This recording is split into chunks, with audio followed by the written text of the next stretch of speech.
વર્તુળનો આગળનો વિડીયો. ગયા વિડીયોમાં આપણે દાખલા જોયેલા સ્વાધ્યાય 10.4ના દાખલા. હવે થોડા ઉદાહરણોની ચર્ચા કરી લઈએ. તો ઉદાહરણ 3.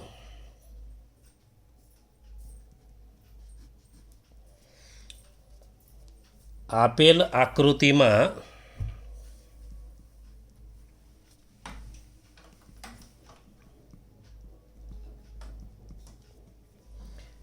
વર્તુળનો વ્યાસ AB છે.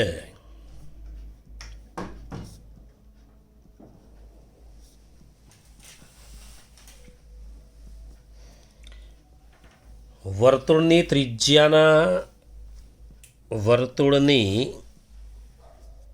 ત્રિજ્યાના માપની બરાબર જીવા CD છે.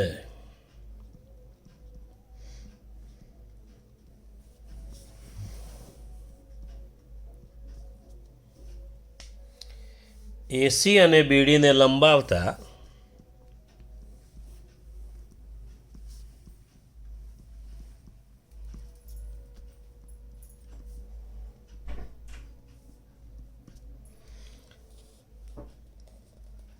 તે બિંદુ E માં છેદે છે.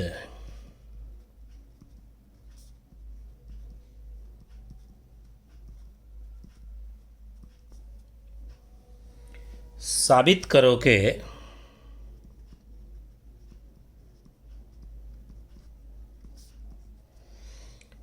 ખૂણો AEB બરાબર 60.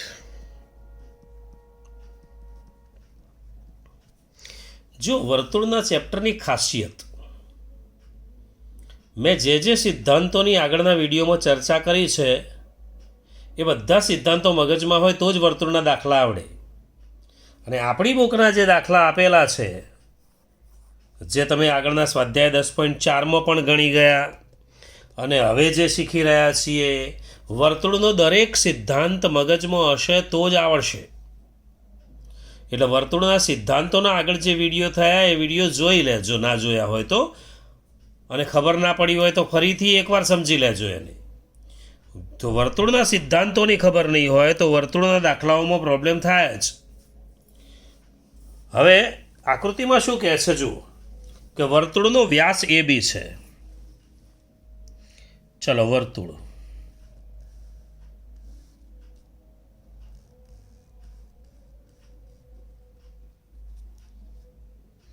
આ વર્તુળનું કેન્દ્રમાંથી પસાર થાય એટલે વ્યાસ.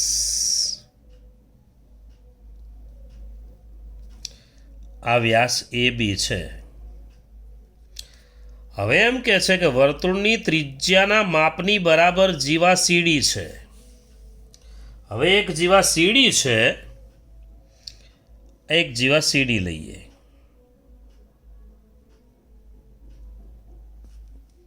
આ CD, આ CDનું માપ ત્રિજ્યા જેટલું છે. CDનું માપ કેટલું છે તો ત્રિજ્યા જેટલું છે. તો CD જીવા અને ત્રિજ્યા બંને સરખા છે. હવે AC ને અને BD ને લંબાવતા, ચાલો AC ને લંબાવીએ. લંબાવ્યો. BD ને પણ લંબાવીએ.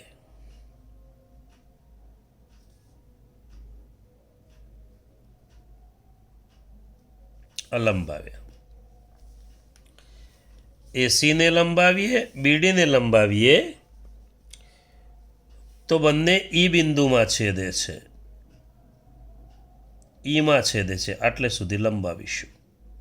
E માં છેદે છે.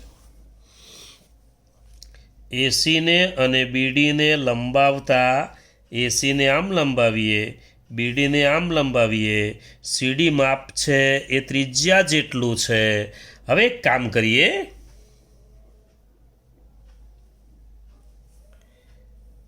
કેન્દ્ર O છે. કેન્દ્ર ઓને સી સાથે જોડી દઈએ. ચાલો, અને કેન્દ્ર ઓને ડી સાથે જોડી દઈએ. એટલે ઓસી ઓડી આ બંને ત્રિજ્યાઓ છે, અને બંને ત્રિજ્યાઓ તો સરખી હોય જ. જીવા પણ એના માપની છે, તો પછી આ ત્રણેય બાજુ સરખી થઈ ગઈ. અને આ ત્રિકોણ ઓસીડી જે છે એની ત્રણેય બાજુ સરખી થઈ ગઈ, એટલે એને સમબાજુ ત્રિકોણ કહીશું. સમબાજુ ત્રિકોણ. અને સમબાજુ ત્રિકોણ હોય તો બધા જ ખૂણા 60° થાય. સમબાજુ ત્રિકોણના ત્રણેય ખૂણાનો સરવાળો 180 હોય, પણ સમબાજુ ત્રિકોણ હોય એટલે ખૂણા પણ સરખા હોય, તો 60 60 60 થાય, એટલે દરેક ખૂણો 60 થાય. હવે બીસીને પણ જોડી દઈએ છીએ. જોજો આ દાખલામાં સિદ્ધાંતો કેટલા વપરાય છે એ જોઈએ આપણે. બીસીને પણ જોડી દઈએ છીએ. તો આપણે કયા કયા ત્રણને જોડ્યા? તો ઓસી, ઓડી અને બીસી આ ત્રણને આપણે જોડી દીધા, ત્રણને દોરી દીધા. ચલો, ઓસી, ઓડી અને બીસી દોરો. આ પહેલી વાત. હવે તમે જુઓ, ત્રિકોણ ઓસીડીમાં ત્રણેય બાજુ સરખી છે. ત્રિકોણ ઓસીડીમાં ઓસી બરાબર ઓડી બરાબર સીડી માટે ત્રિકોણ ઓસીડી કેવો થશે? સમબાજુ ત્રિકોણ થશે.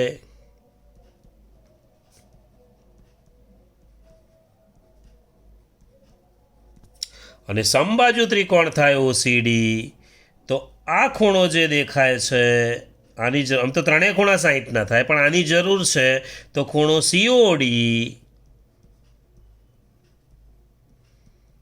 બરાબર 60° થશે.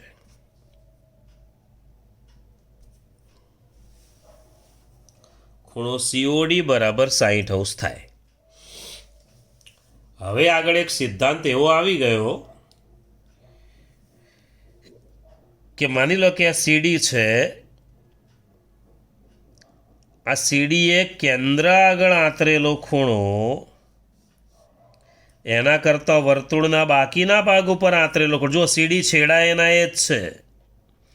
હું એક ખૂણો સીઓડી કહું છું, એક ખૂણો સીબીડી કહું છું, તો સીઓડી એટલે કેન્દ્ર આગળ આંતરેલો ખૂણો, આ જીવાય, સીડી જીવાય, અને સીબીડી એટલે વર્તુળના બાકીના ભાગ ઉપર આંતરેલો ખૂણો. તો કેન્દ્ર આગળ આંતરેલા ખૂણા કરતો વર્તુળના બાકીના ભાગ ઉપર આંતરેલો ખૂણો અડધો હોય. એટલે આ જે ખૂણો દેખાય છે સીબીડી એ સીઓડી કરતાં અડધો હોય. જો સીઓડી સીબીડી બંનેમાં છેડા સી અને ડી જ છે, પણ એક કેન્દ્ર આગળ આંતરેલો ખૂણો છે, એક વર્તુળના બાકીના ભાગ ઉપર આંતરેલો ખૂણો છે. તો વર્તુળના બાકીના ભાગ ઉપર જે આંતરેલો ખૂણો છે અડધો હોય, તો ખૂણો સીબીડી શોધવો હોય તો 1/2 ગુણ્યા ખૂણો સીઓડી લખાય. એટલે 1/2 ગુણ્યા 60 થાય, એટલે 30° ખૂણો થશે. તો આ 30 થશે. આ દેખાય એ 30 છે. સીબીડી 30 છે. જુઓ એક સિદ્ધાંત કે કેન્દ્ર આગળ આંતરેલા ખૂણા કરતો વર્તુળના બાકીના ભાગ ઉપર આંતરેલો ખૂણો અડધો હોય. આ સિદ્ધાંત ધ્યાનમાં રાખવાનો. હવે બીજા સિદ્ધાંતની ચર્ચા કરીએ. તમે જુઓ, આ એ બી વ્યાસ છે, તો આ અર્ધવર્તુળ થયું, અને અર્ધવર્તુળમાં એક ત્રિકોણ બને છે. જુઓ, એસીબી અર્ધવર્તુળની અંદર આંતરેલો ખૂણો કહેવાય. એ બી વ્યાસ છે, સી વર્તુળ પરનું બિંદુ છે, એસીબી જોડી દઈએ તો એસીબી અર્ધવર્તુળનો અંતર્ગત ખૂણો કહેવાય. અર્ધવર્તુળની અંદરનો ખૂણો એટલે એ હંમેશા કાટખૂણો જ હોય. અર્ધવર્તુળનો ખૂણો અર્ધવર્તુળમાંનો ખૂણો હંમેશા કેવો હોય? કાટખૂણો હોય. તો કયો છે? ખૂણો એસીબી. લખી દઈએ ખૂણો એસીબી બરાબર 90. કારણ લખી દઈએ કે અર્ધવર્તુળનો અંતર્ગત ખૂણો છે, ખબર પડે એટલે.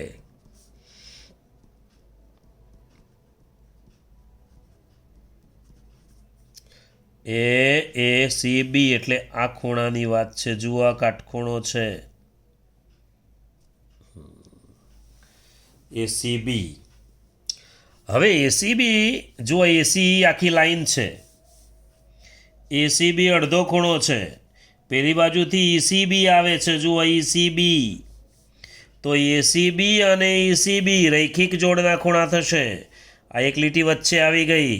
એક આ બાજુનો ખૂણો એસીબી, પેલી બાજુનો ખૂણો ઈસીબી.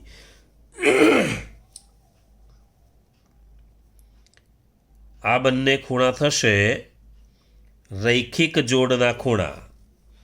તો ખૂણો એસીબી અને ખૂણો ઈસીબી જોઈ લો. તો ખૂણો એસીબી અને ખૂણો ઈસીબી બંનેનો સરવાળો નક્કી જ છે 180. ખૂણો એસીબી તમને 90 આપ્યો છે અને ખૂણો ઈસીબી બરાબર 180. તો ખૂણો ઈસીબી બરાબર 180 ઓછા 90. તો ખૂણો ઈસીબી કેટલો થશે? તો 90 થશે. એટલે આ બાજુનો ઈસીબી પણ 90. ચાલો આ બાજુનો. હવે ત્રિકોણ જોઈએ. ત્રિકોણ ઈસીબી જુઓ, હું અલગથી દોરું છું. ચલો ત્રિકોણ ઈસીબી અહીંયા દોરું છું, તમને ખબર પડે એટલે. આ પ્રમાણે છે જુઓ.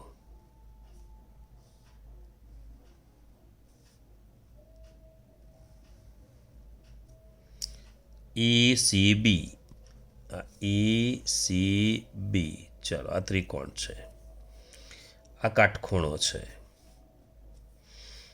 આ 30 છે. જુઓ બી ખૂણો 30 છે, આપણે લાવ્યા. હવે ત્રિકોણના 3 ખૂણાનો સરવાળો કેટલો થાય? તો 180 થાય. તો આના ઉપરથી લખાશે ત્રિકોણ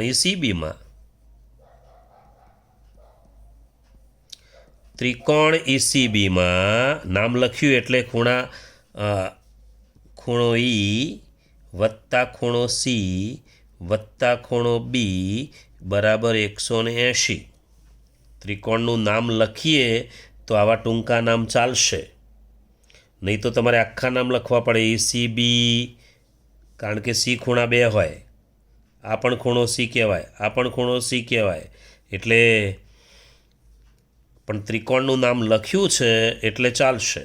ચલો ખૂણો ઈ એમના એમ. ખૂણો સી 90 છે. ખૂણો બી 30 છે બરાબર 180. તો ખૂણો ઈ વત્તા 120 બરાબર 180. તો ખૂણો ઈ બરાબર 180 ઓછા 120 કેટલો આવશે? 60 આવશે. પણ ઈનું આપણે આખું નામ લખી દઈએ તો કયો કહેવાશે? સીઈબી. સીઈબી કહેવાશે. ખૂણો સીઈબી. પણ આકૃતિમાં જુઓ, સીબી કહીએ કે પછી એઈબી કહીએ, એકનો એક જ કહેવાય. એટલે સીબી જે છે એ જ એઈબી છે. તો એઈબી પણ 60 લખાય.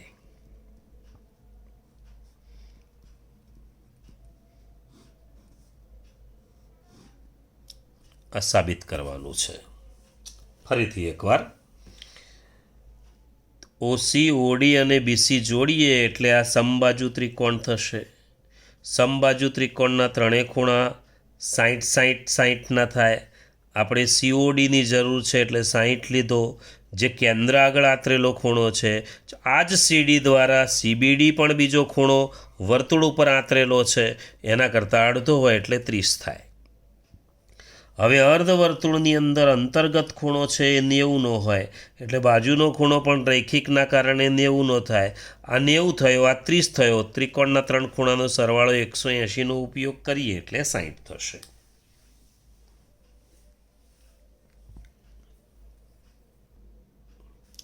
ચલો દાખલા નંબર 4 એટલે ઉદાહરણ 4. ઉદાહરણ 4 પેલું ઉદાહરણ 3 હતું. આપેલ આકૃતિમાં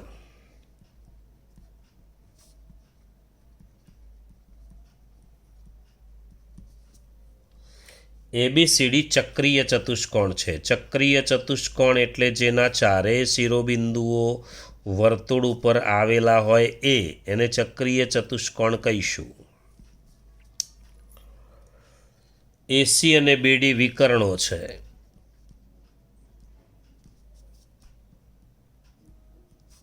વિકર્ણો છે.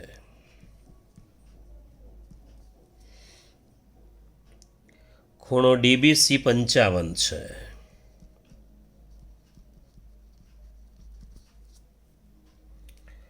ખૂણો BAC 45 છે.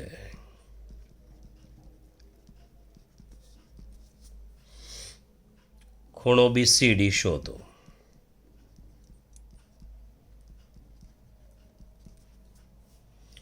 ખૂણો BCD શોધો. ચલો વર્તુળ.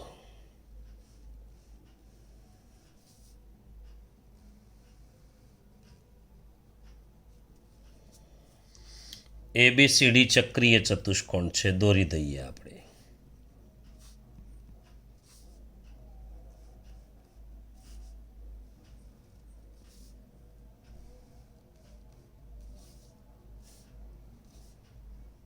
ચક્રીય ચતુષ્કોણ છે.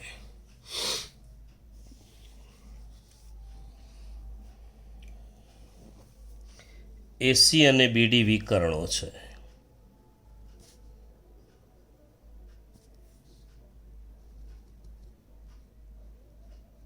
વિકર્ણો છે. ધ્યાનથી જોજો. ખૂણો DBC 55 છે. ખૂણો DBC બરાબર 55. ધ્યાનથી હો.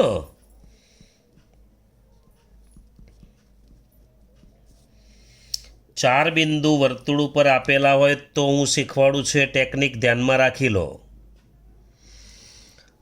DBC આ 55. તો એક વાત બરાબર સમજી લો, ડી અને સી છેડા એના એ જ રાખવાના. સાંભળી લેજો બરાબર, છેડા એના એ જ રાખવાના. અને વચ્ચે અહીંયા બીજું કયું નામ દેખાય છે? DBC સિવાય એ દેખાય છે ને. જુઓ, ડીસીની એક જ બાજુએ છે. એક જ બાજુએ હોવા જોઈએ બાકીના બે. આ ડીસી જે છેડા છે એની એક જ બાજુએ હોય એવા બધા તમે ગમે તે મૂકો, ખૂણો એનો એ જ થશે. કેવી રીતે જુઓ, DBC 55 આપેલો છે. ડી અને સી એમના એમ મૂકી દીધા. હવે બીજું બિંદુ કયું વધ્યું? એ 55 જ થાય. એક જ વૃત્તખંડના ખૂણા કહેવાય. તમારે આ બધું યાદ રાખવાની જરૂર નથી. એક જ ટેકનિક મેં કહીએ, છેડા એના એ રાખવાના, વચ્ચેનું નામ બદલી દો, ખૂણો એ જ થશે. તો DAC 55 કહેવાય. ચાલો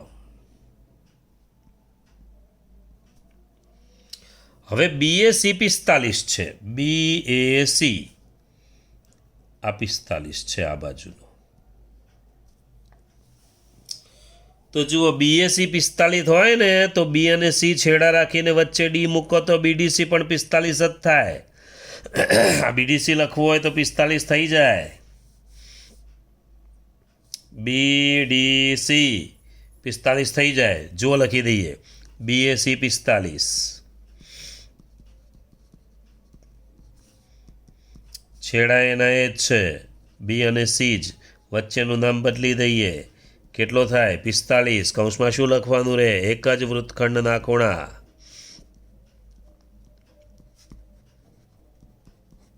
હવે કયો ખૂણો માગ્યો છે બીસીડી આ માગ્યો છે આખો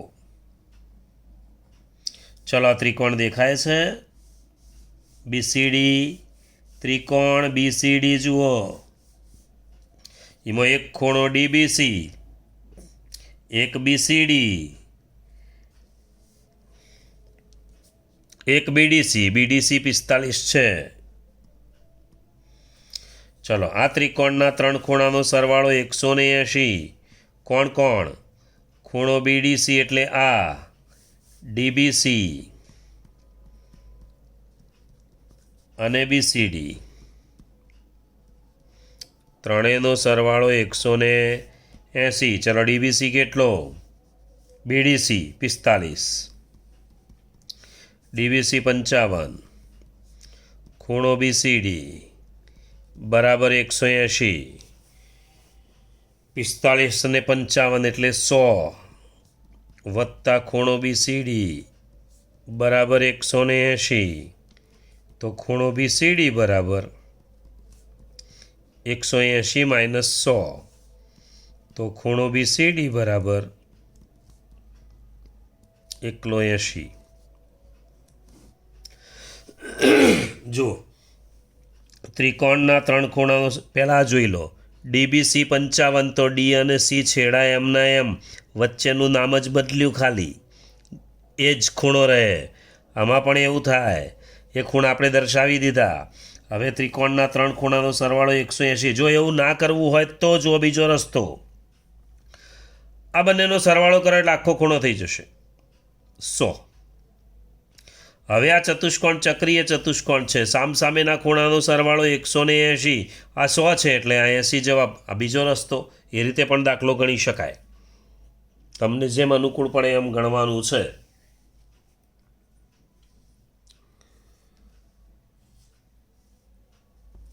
ચાલો હવે ઉદાહરણ 5ની ચર્ચા કરીશું ઉદાહરણ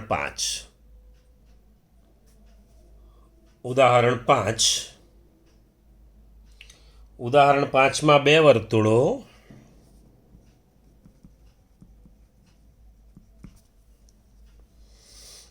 બે બિંદુઓ એ અને બીમાં છેદે છે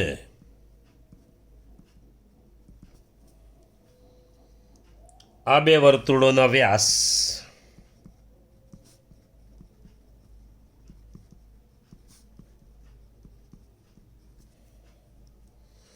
એડી અને એસી છે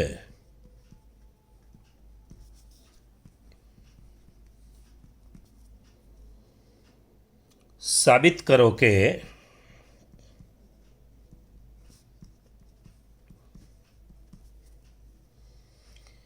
બી એ રેખાખંડ ડીસી પર આવેલું છે જોઈ લઈએ જુઓ બે વર્તુળો બે બિંદુઓ એ અને બીમાં છેદે છે આપણે બે વર્તુળ દોરીએ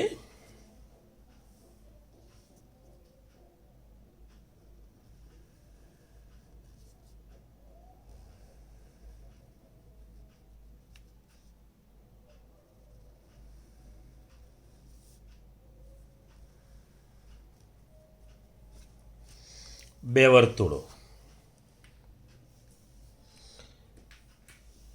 એકબીજાને એ અને બી બિંદુમાં છેદે છે એ અને બી બિંદુમાં છેદે છે આ બે વર્તુળોના વ્યાસ એડી અને એસી છે વ્યાસ આ કેન્દ્ર આનું કેન્દ્ર આ ચલો એક વ્યાસ કયો થશે તો એડી અને બીજો એસી આ વ્યાસ બીજો વ્યાસ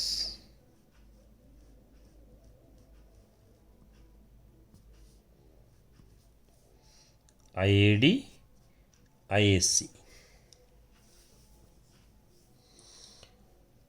હવે એમ કહે છે કે આ બી બિંદુએ રેખાખંડ ડીસી પર આવેલું છે. આવું સાબિત કરવું છે આપણે. આના ઉપર છે એવું સાબિત કરવાનું છે. આકૃતિમાં તો આવી જાય.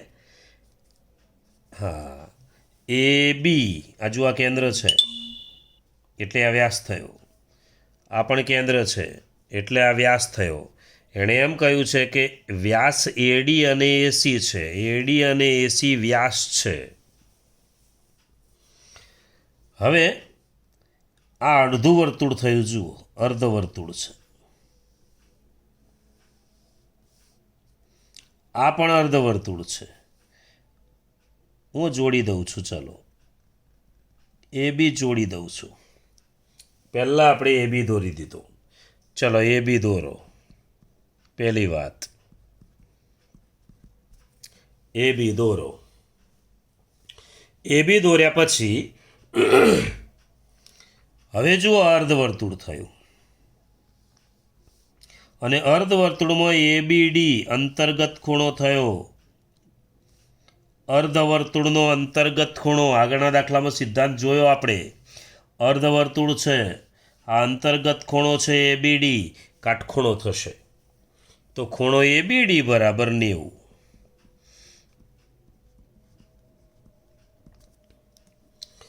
એ અર્ધવર્તુળનો અંતર્ગત ખૂણો થશે. લખી દઈએ અર્ધવર્તુળનો ખૂણો.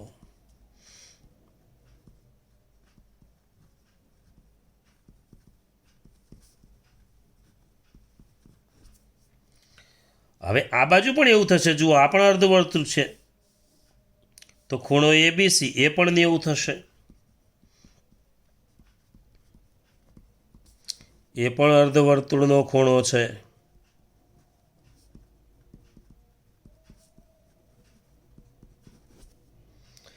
કાં તો એમ લખાય અર્ધવર્તુળનો અંતર્ગત ખૂણો, કાં તો અર્ધવર્તુળમાંનો ખૂણો. હવે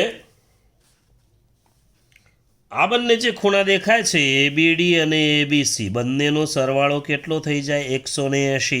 180 થાય તો પછી આ એક લીટી ઉપર થશે જ. આ બંનેનો સરવાળો 180 હોય અને આ બે ખૂણાની સામાન્ય ભુજ કયો છે? એ બી. એક ભુજ બીસી છે, આ બાજુ ખૂણાનો ભુજ બીડી છે. આ કોમન ભુજ છે અને બંનેનો સરવાળો 180 છે.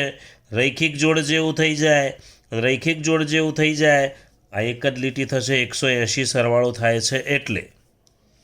તો લખી દઈએ ખૂણો એ બી ડી વત્તા ખૂણો એ બી સી બરાબર 90 વત્તા 90 કેટલો થશે? 180. અને 180 થઈ ગયો એટલે એમ કહી શકાય કે ડીબીસી એક જ રેખા છે.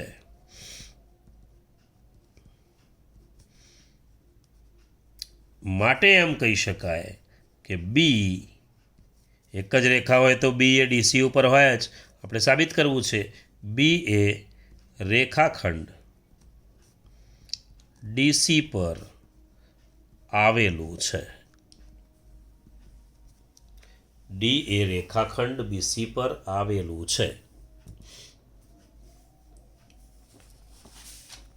હવે હજુ 3 દાખલા બાકી રહી ગયા. નેક્સ્ટ વિડીયોમાં જોઈશું. એટલા માટે કે થોડા દાખલા તૈયાર કરશો તો યાદ રહેશે. બાકી આ દાખલા થોડા અઘરા તો છે જ, એટલે ધ્યાનથી તૈયાર કરવાના. પ્રેક્ટિસ થોડી વધુ કરવી પડશે. ફરી મળીશું. બાય.